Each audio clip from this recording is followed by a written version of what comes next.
Shalom, salam berkat dari kami untuk pendengar sekalian. Saat ini pendengar akan diberkati dengan program Hari Ini Harinya Tuhan bagian yang ke-8. Sebuah program rohani tentang doktrin Alkitab yang menolong kita untuk semakin tertanam dalam kebenaran firman dan bertumbuh dalam kemuliaan. Bersama hambanya, Pendeta Gilbert Lumwendong, STH. Banyak orang merasa doktrin Alkitab sebagai sesuatu yang membingungkan. Tetapi tahukah saudara bahwa doktrin Alkitab intinya adalah memahami Alkitab dengan benar, dengan pemahaman yang sistematis, sehingga kita terus dapat tertanam di dalam kebenaran firman, sehingga kita terus bertumbuh di dalam kemuliaan Allah. Buka hati saudara sekalian untuk menerima berkat-berkat firman-Nya hari ini. Salah satu bahaya yang paling menakutkan adalah ketika kita melanggar perintah Tuhan. Ada banyak orang tidak menyadarinya. Ada banyak orang pikir, yang penting kan hidup saya tetap diberkati, yang penting kan hidup saya tetap sukses. Melanggar firman Tuhan, melanggar perintah Tuhan normal lah, namanya kita masih hidup di dunia, kita kan belum makhluk surgawi katanya gitu ya kan. Nah, tetapi tahukah saudara bahwa melanggar perintah Tuhan adalah sesuatu yang sangat berbahaya. Mengapa? Karena yang pertama saya pelajari, orang yang melanggar perintah Tuhan ini, yang pertama dia membuka celah bagi iblis. Iblis gak peduli sudah masuk gereja, iblis gak peduli sudah jadi orang Kristen, iblis gak peduli hidup sudah diberkati. Tapi buat setan di mana sudah melanggar perintah Tuhan, itu adalah celah untuk bisa dia masuk. Karena selama kita taat pada firman, selama kita dengar-dengaran pada firman, maka hidup kita dibentengi oleh Allah, sehingga tidak ada kegelapan apapun yang dapat coba menyerang hidup kita. Tetapi ketika kita mulai melanggar titah Tuhan, kita mulai melanggar perintah-perintah Tuhan, kita mulai melanggar firman Tuhan, maka apa yang terjadi? Iblis dapat dengan mudah menyerang kita. Kenapa? Karena kita memang membuka celah untuk itu. Yang kedua saya pelajari, orang yang melanggar titah Tuhan, orang yang melanggar perintah Tuhan, ini sulit meraih berkat-berkat Allah. Kenapa? Karena Alkitab berkata, jika kamu mendengar dan melakukan firman-Ku, maka segala berkat ini akan kuperintahkan kepadamu. Tapi jika kamu mendengar dan kamu tidak melakukannya, artinya apa? Kita melanggar, kita melangkahi titah-titah Tuhan, maka apa yang terjadi? Segala kutuk ini akan menimpa kamu. Makanya kita sulit meraih berkat Tuhan.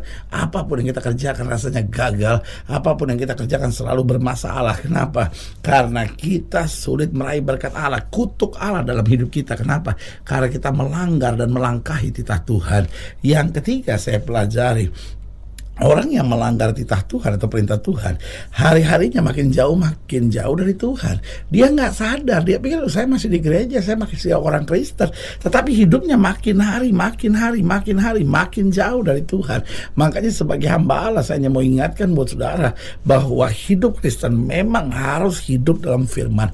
Karena kekristenan tanpa menjalani perintah Tuhan hanyalah kepalsuan dan kemunafikan belaka. Dan yang keempat saya pelajari, orang yang melanggar titah Tuhan, orang yang melanggar perintah Tuhan akan selalu hidup dalam ketertekanan. Selalu hidupnya penuh dengan air mata, hidupnya penuh dengan ketertekanan, kekecewaan, kebosanan, kejenuhan. Itu sebabnya banyak orang yang akhirnya kemudian lari ke obat terlarang, lari ke seks bebas, lari kepada penyembahan berhala. Kenapa? Karena nggak tahan akan tekanan demi tekanan yang harus dilewati dalam hidupnya. Sebagai hamba Allah, saya mau ingatkan ini, mari kembali kepada firman Tuhan, berjalan dalam kehendak Allah, berjalan dalam rencana Allah, mulai lakukan firman Tuhan. Walaupun awalnya kelihatannya sangat sulit, tetapi taklukkan daging dan segala kesenangan daging dalam hidup kita, lalu mulai jalan dalam pimpinan Roh, lakukan firman, dan hal-hal yang tidak pernah kita pikirkan, itu yang Tuhan sediakan buat kita. Haleluya. Selamat datang dalam program kita hari ini, harinya Tuhan, sebuah program rohani yang kembali mengingatkan kepada kita betapa pentingnya kita menjadikan firman Tuhan sebagai dasar keseharian hidup kita. Karena selama kita menjadikan firman Tuhan sebagai dasar keseharian hidup kita, langkah-langkah ke depan kita penuh dengan kepastian, kemenangan, berkat, mujizat, dan perkara-perkara besar. Haleluya. Dan dalam program ini kita sedang membahas tentang melangkahi titah Tuhan, artinya melanggar perintah Tuhan. Karena saudaraku yang kasih dalam Tuhan, keadaan yang paling berbahaya, yang paling menakutkan, yang paling akan menghancurkan dalam hidup kita kalau kita mulai melangkahi titah Tuhan, melanggar perintah Tuhan. Tetapi sebaliknya, keadaan yang paling indah adalah waktu kita melakukan firman Tuhan, maka segala berkat, kemuliaan, kuasanya dicurahkan buat kita yang percaya. Haleluya. Nah, saudara yang kasih dalam Tuhan, dalam pembahasan kita tentang melangkahi titah Tuhan, kita mau sama-sama belajar dari 1 Samuel pasal 15. 1 Samuel pasal 15 ayatnya yang ke-24 sampai ayatnya yang ke-35. 1 Samuel 15 ayat 24 sampai 35, demikian firman Tuhan. Berkatalah Saul kepada Samuel, aku telah berdosa sebab telah kulangkahi titah Tuhan. Lihat, berkatalah Saul kepada Samuel, aku telah berdosa sebab telah kulangkahi titah Tuhan. Lihat, persoalan dari Saul di sini. Saul boleh raja yang hebat, dia boleh diurapi, tetapi ketika dia melangkahi titah Tuhan, persoalan besar mulai terjadi. Dan perkataanmu, tetapi aku takut kepada rakyat, karena itu aku mengabulkan permintaan mereka. Maka sekarang ampunilah kiranya dosaku, kembalilah bersama-sama dengan aku, maka aku akan sujud menyembah kepada Tuhan. Tetapi jawab Samuel kepada Saul, aku tidak akan kembali bersama-sama dengan kau, sebab engkau telah menolak firman Tuhan. Sebab itu Tuhan telah menolak engkau sebagai raja atas Israel. Ketika Samuel berpaling hendak pergi, maka Saul memegang punca jubah Samuel, tetapi terkoyak. Kemudian berkatalah Samuel kepadanya, Tuhan telah mengoyakkan daripadamu jabatan raja atas Israel pada hari ini, dan telah memberikannya kepada orang lain yang lebih baik daripadamu. Lagi sang mulia dari Israel tidak berdusta, dan ia tidak tahu menyesal, sebab ia bukan manusia yang harus menyesal. Tapi kata Saul, aku telah berdosa, tetapi tunjukkanlah juga hormatmu kepadaku sekarang di depan para tua-tua bangsaku dan di depan orang Israel. Kembalilah bersama-sama dengan aku, maka aku akan sujud menyembah kepada Tuhan Allahmu. Sesudah itu kembalilah Samuel mengikuti Saul, dan Saul sujud menyembah kepada Tuhan. Lalu berkatalah Samuel, bawa kemari Agag raja Amalek itu. Dengan gembira Agag pergi kepadanya, sebab pikirnya, sesungguhnya kepahitan maut telah lewat. Tetapi kata Samuel, seperti pedangmu membuat perempuan-perempuan kehilangan anak, demikianlah ibumu akan kehilangan anak di antara perempuan-perempuan. Sesudah itu Samuel mencincang Agag di hadapan Tuhan di Gilgal. Kemudian Samuel pergi ke Ramah, tetapi Saul pergi ke rumahnya di Gibea Saul sampai hari matinya. Samuel tidak melihat Saul lagi, tetapi Samuel berduka cita karena Saul, dan Tuhan menyesal karena ia menjadikan Saul raja atas Israel. Nah, saudaraku yang kekasih dalam Tuhan, kita perhatikan di sini bagaimana agar kita tidak melanggar titah Tuhan. Sebetulnya Saul mencintai Tuhan, tetapi karena dia takut kepada rakyat, karena dia merasa terjepit, akhirnya dia menghalalkan segala cara dan dia buat tindakan yang sangat berbahaya, yaitu melanggar perintah Tuhan. Nah, pertanyaannya, bagaimana supaya kita tidak melanggar perintah Tuhan apapun yang terjadi? Yang pertama, kita harus miliki takut akan Tuhan lebih daripada apapun.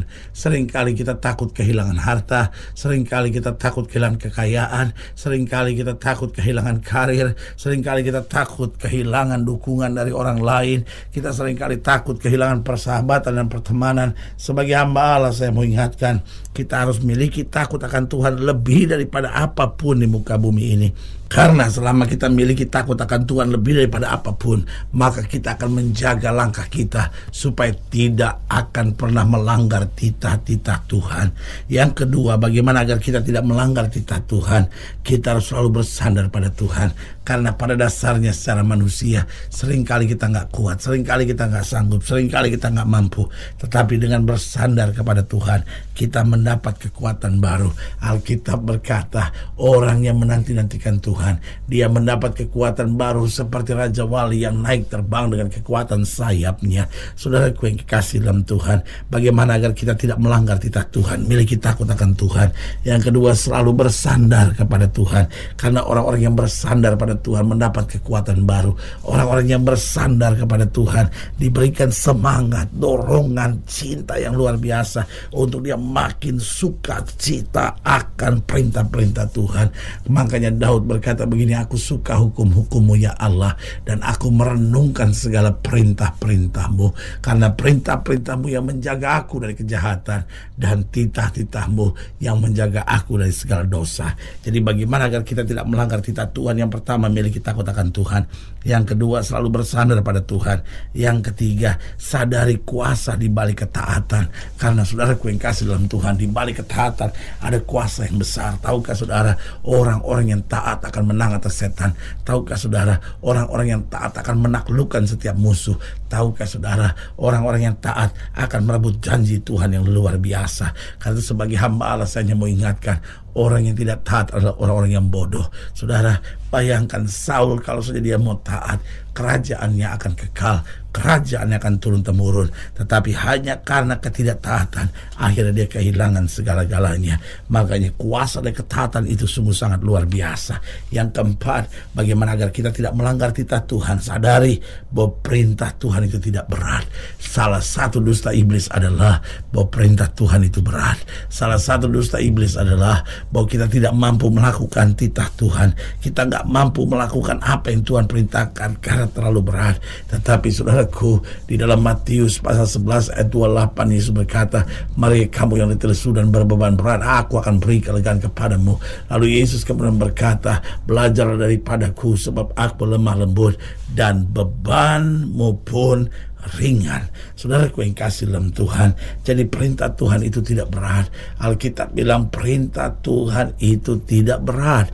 Apa yang membuat kita berat? Kalau kita mau setengah-setengah. Alkitab berkata kita nggak bisa mengabdi kepada dua Tuhan. Itu yang membuat kita kadang-kadang berat, karena kita tak mau menikmati dunia dan mau menerima berkat Tuhan. Hari ini kita harus putuskan kepada siapa kita mau beribadah. Apa jalan yang harus kita mau jalani? Kalau kita mau jalani dalam terang Tuhan dan kehendak Tuhan lewat kuasa Roh Kudusnya, maka ini yang saya mau bilang, perintah Tuhan tidak berat. Kehendaknya akan makin nyata dalam kehidupan kita masing-masing. Haleluya. Saudara yang kasih dalam Tuhan, saudara yang ingin didoakan lebih jauh, hubungi kami melalui telepon, hubungi kami melalui surat, kunjungi website kami, karena kami ada untuk membawa Bapak Ibu saudara senantiasa lebih dekat pada Tuhan dan mengalami kasih kuasa mujizat yang luar biasa. Haleluya. Secara khusus melalui program ini juga saya mau berdoa buat siap yang sakit, siap yang berbeban berat, karena saya percaya bahwa bagi Allah tidak ada perkara yang mustahil.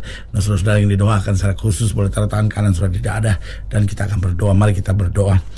Bapa, dalam nama Yesus, hamba doa buat yang sakit, hamba doa buat yang berbeban berat, hamba doa untuk setiap mereka sedang menghadapi masa-masa yang sukar, karena hamba percaya bahwa bagi Allah tidak ada perkara yang mustahil. Bapa, hamba berdoa di dalam nama Yesus, Tuhan jamah yang sakit, Tuhan sembuhkan, yang lemah Tuhan kuatkan, yang susah Tuhan hiburkan, yang jatuh Tuhan angkat, sehingga hari-hari yang penuh kemenangan boleh berlaku. Hamba doa di dalam nama Yesus, Tuhan jamah mereka yang taruh tangan kanannya di dada, karena mungkin sedang melangkahi titah Tuhan, karena mungkin sedang jauh dari Tuhan dan seringkali hidup dalam ketidaktaatan. Tuhan jamah dalam nama Yesus, sehingga kami menjadi ciptaan yang baru, yang lama berlalu, sesungguhnya yang baru sudah terbit. Di dalam nama Yesus kami berdoa. Haleluya. Amin. Saudaraku yang kasih dalam Tuhan, kita sudah berdoa. Ingat, Allah tidak pernah lalai menepati janjinya. Inilah saatnya buat kita untuk bangkit, bersemangat, bersuka cita menghadapi segala perkara, karena kita tahu Yesus hidup, Yesus berkuasa dan selalu menyediakan yang terbaik buat anak-anaknya. Doa saya menyertai saudara. Sampai berjumpa pada program berikut, dan jangan lupa jadikan hari ini harinya Tuhan. Haleluya. Tuhan.